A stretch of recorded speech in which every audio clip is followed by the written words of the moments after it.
All right, Larry Krueger here from the Pig and a Pickle Krug Show with a little San Francisco Giant video. Today is the day that the Giants report pitchers and catchers reported to spring training in Scottsdale, Arizona, and the baseball season is just around the corner, and we're going to talk a little baseball right here. We're brought to you by Pig and a Pickle, the best barbecue in all of Northern California. Check them out. They're in Emeryville. They're in Corte Madera. They're open 7 days a week from 11 a.m. till 8 p.m. or until they run out. Pig and a Pickle. Go say hi to Damon and Mary. Get some brisket chili. Tell them that Krug sent you.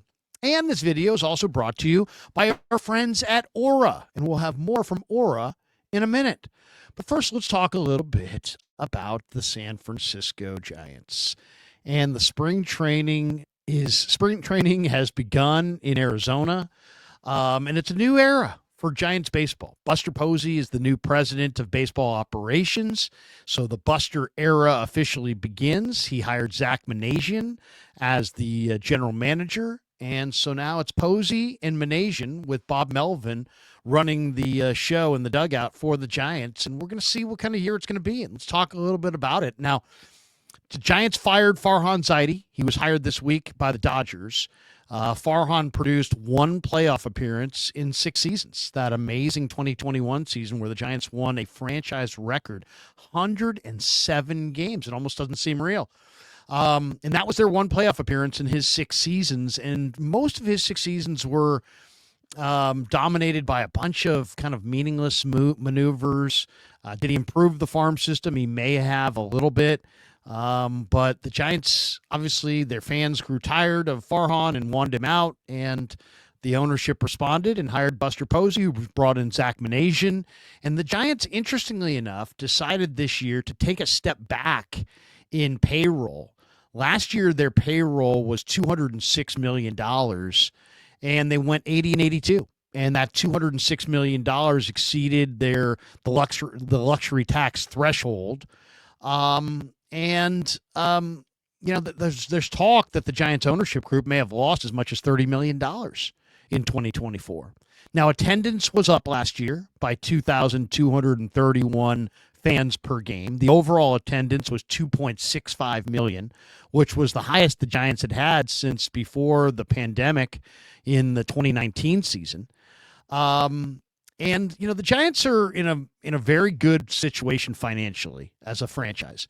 They've signed a 25-year agreement with NBC Sports Bay Area in 2007, so their games are going to be on television. They have a very popular big stick radio station in KMBR, and we'll see if they're there, long term. The Giants ranked, by the way, 8th in payroll in 2024, but they're stepping back this year. They're moving their payroll down. What's it going to be? It's probably going to be under $200 million, maybe $180 million. In the offseason, their big addition, of course, was the shortstop. They signed Willy Adames to the biggest deal in franchise history. 7 years, $182 million. And he might wind up being the only, positional player newcomer that starts for the Giants. They also added Justin Verlander, who's, future Hall of Famer, but he's 42. As far as what are we going to see from the Giants in spring training? Well, there could be a number of battles. I mean, one, they have, who are the backup infielders? I mean, it's Brett Wisely, it's David VR. It's Oslevis Bazabe. It's Casey Schmidt, all battling. And I think Schmidt probably has the inside track. I think he's looking to have establish himself as a big leaguer. He's got a really good glove. He can play second. He can play third. He can play short in a pinch. I kind of think Casey Schmidt's bat is going to arrive this spring. And I think he winds up beating out those other 3 guys for one of the backup infield spots. So I think that's the way that's going to go. There are also a number of bullpen, options available as far as probably 2 or 3 spots available in the bullpen. You're going to have, a bullpen initially. Of course, you've got Doval, and you've got it's not just Doval. You've got Ryan Walker. Obviously, had a great year as the closer. You got Tyler Rogers who's still there. So you have, and they've got some options, but they also have a few bullpen spots open, and you got a bunch of arms that are competing for those spots. I would say look for Randy Rodriguez to get one of those spots. He's got a tremendous right arm. I mean, he just throws smoke.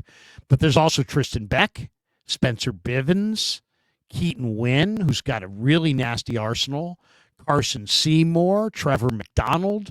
And one other name I think you ought to keep your eye on is Carson Ragsdale. Carson Ragsdale is another gigantic pitcher, 6'8" pitcher with a mid-90s fastball and a really, really tough to hit curveball. And I could see Ragsdale, getting one of those bullpen spots, and I could see Ragsdale pitching well this March and maybe getting one of those spots. So you got some good competition for 2 or 3 bullpen spots.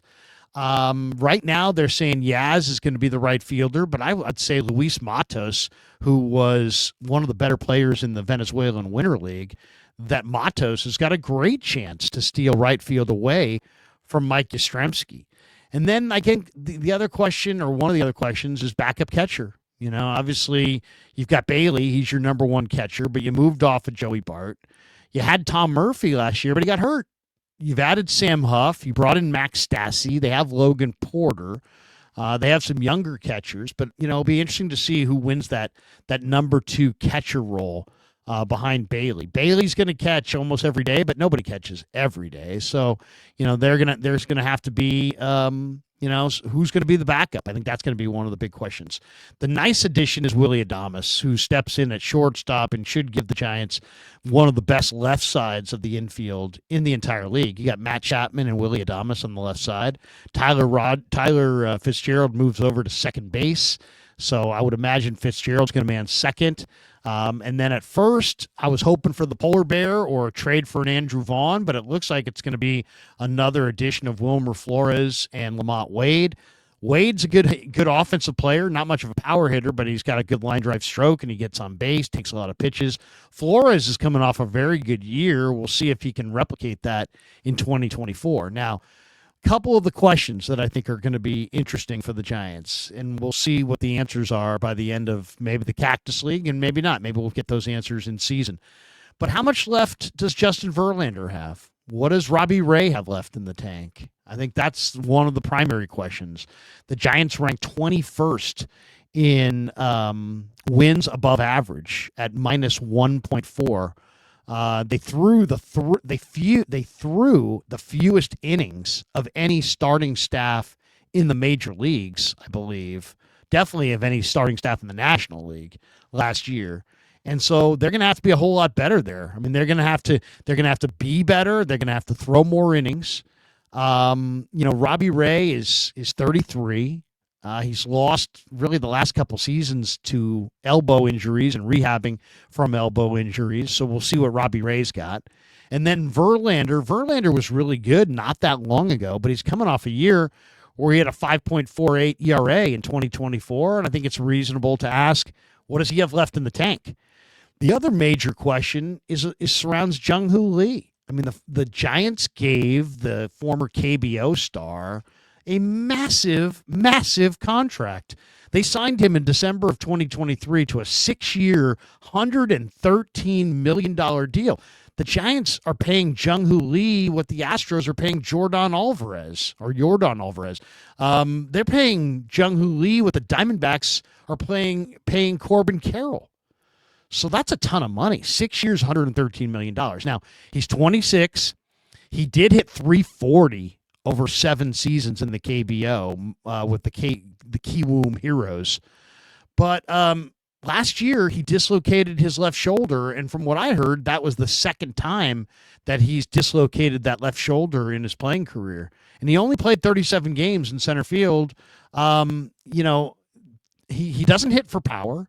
I would say he's probably going to hit maybe 9 to 10 home runs, maybe 12. He's probably only going to steal right about that many bases, maybe 9 to 15 bases. So he's not going to give you tons of steals. He's not going to give you lots of power.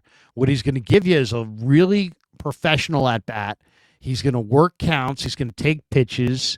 He's going to give you a good defensive center fielder and a good leadoff hitter who can get on base. But he's got to stay healthy. He's got to show that he can play more than 37 games. So, if this really was the second time he dislocated the same shoulder, that could be problematic going forward. So, to me, the big question with Jung Hoo Lee, we know he's good. Is he great? You're paying him to be great. You're paying him $19 million a year. You're paying him to be a great center fielder, to be a great leadoff hitter, to be your ignition at the top of the lineup. So that's very much in question. That contract does not look good right now. 5 more years at $19 million per for Jung Hoo Lee. He's got to be a 285, 290 hitter who plays an incredible center field and hits you 10 home runs and steals you 15 bags. Anything short of that, and he's not worth $19 million. So that he's going to be somebody to watch. The other couple questions are, who's the DH? Who is the DH? The Giants need left-handed power. Is it going to be Wilmer Flores? Is it going to be Marco Luciano? Is it going to be Jake Lamb? Is it going to be Gerard Encarnacion, who is a star in the Mexican League? It's probably going to be one of those guys. Lamb, Luciano, Flores, or Encarnacion. This is another reason why I was all in on the Giants to go after the polar bear. The Giants just need more bats. The Giants need to score some more runs. They don't have good enough offense to win. I don't know if they have good enough anything to win, to be honest, but they definitely don't have good enough offense. The other major question is somebody is going to be a camp surprise. Last year it was Munguia, who was kind of a little bit of a surprise.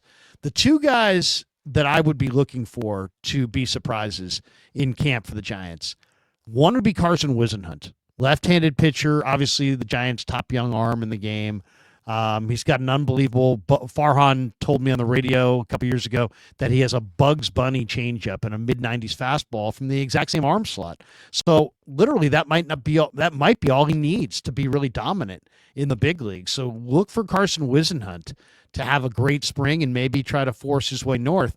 The other wild card factor, and could be a spring surprise, and the Giants are obviously hoping that he will be, is Bryce Eldridge. I mean, Bryce Eldridge rocketed through the minor leagues, finished up at AAA last year, is targeted for a full year in the minors. But what if Bryce Eldridge, after his amazing year last year, follows it up with another amazing year? What if he's ready? What if Bryce Eldridge is ready? So to me, I don't think he is. I don't think Carson Whisenhunt's going north with the team. I don't think Bryce Eldridge is going north with the team. But those would be the two surprises that I'm going to keep my eye on. The other surprise that could be worthy of noting is Landon Roop. Landon Roop has a big-time curveball. And whether he can help you out of the pen or in the rotation as a spot starter, he definitely looks like a pretty live arm. And, with a low 90s fastball and a plus curveball, a guy like Landon Roop could come out of nowhere and surprise people. So those would be the three guys that I'm looking to surprise. Carson Whisenhunt, Bryce Eldridge, and maybe a little bit of Landon Roop. The pitchers and catchers report today. That's right, Tuesday, February the 11th. A couple other key dates. The first Cactus League game is Saturday, February the 22nd. I will be making my trek to Arizona in March. I think the 1st through the 5th will be in Arizona for a little spring training. Opening day for the Giants is Thursday, March the 27th at the Great American Ballpark in Cincinnati. And the other thing that's going to be interesting is, just to kind of watch, Buster Posey says he's bullish on Camilo Doval's comeback. Camilo Doval had an amazing start to his career and then really regressed last year. But, man, if Doval, there's a couple things to watch for. One, can Doval find his form, his original form? If so, then you got Doval and Ryan Walker and Tyler Rogers at the end of games. The other thing is, can some of the young starting pitching start to come of age and maybe push Jordan Hicks back to the pen? I would love to see Jordan Hicks back in the pen. Could you imagine the Giants bullpen if Camilo Doval comes back, Jordan Hicks is in the bullpen, Tyler Rogers and Ryan Walker are in the back end of games as well, they could have a decent bullpen. The young lefty they had last year was impressive. I mean, I definitely think the Giants have a couple guys that potentially could surprise, and that could wind up being a major strength for the club is the bullpen. Obviously Hicks came to San Francisco because he wanted to start. So he doesn't want to be in the bullpen. But, man, you've got, Hayden Birdsong and Mason Black and Kyle Harrison, and it sounds like Sean Jelly's going to start. The lefty I was talking about just now is Eric Miller. I loved Eric Miller last year. But you still have Robbie Ray, and you've got, Landon Roop, and you've got Verlander now, and you've got Logan Webb and Keaton Wynn. What if you could put together a 5-man rotation and you didn't need Hicks in your rotation, and you could put Hicks in the 8th inning? And now you got Hicks in the 8th, and you got Walker in the 9th, and you can work guys like Doval and Rogers and Miller and some of these guys, in addition to what you already have. They could have a decent bullpen. The bullpen could be, something to watch for. And I would say the other wild card factor this spring, a couple guys that I'm really looking for. One, Wade Meckler. I think Wade Meckler probably could have played in the majors last year. He's got good contact skills. He's a good line drive hitter. I think he hits for a good average, good on base. I think Meckler could be a guy that comes north. I'm rooting for Grant McCray, but that 35% strikeout rate or whatever it was last year is just way too high. I think he needs more seasoning. But Luis Matos, I think, is going to be terrific. I think he could have his bust-out year. I think Ramos could put together another year. And to me, the other wild card factor is Marco Luciano. Marco Luciano's 23. He's got tremendous bat speed. He's obviously got big-time power. He's got great ability as an offensive player, potentially, but he hasn't been able to put it all together.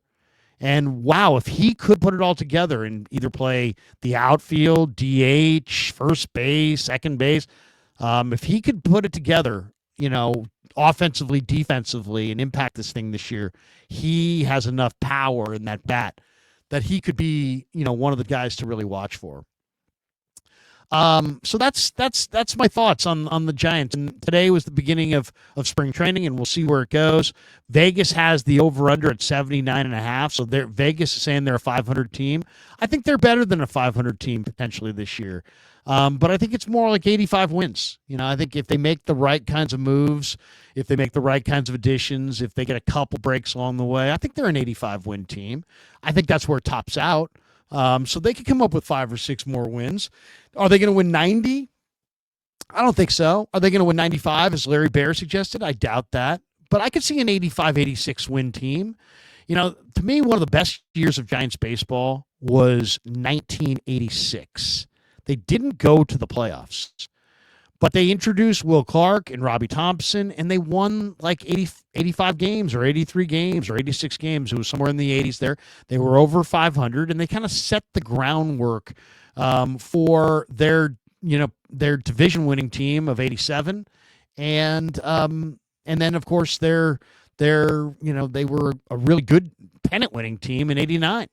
So the first year of that turnaround was 86. And I could see this year being kind of like an 86 year where they win, between 80 and 85 games. They have some bright moments. They laid the groundwork for, what's to come in 2026 and beyond. I think that's what I envision for the Giants this year. Give me your thoughts and comments in the section below. Thanks to Pig and a Pickle for being the title sponsor of the Krug Show.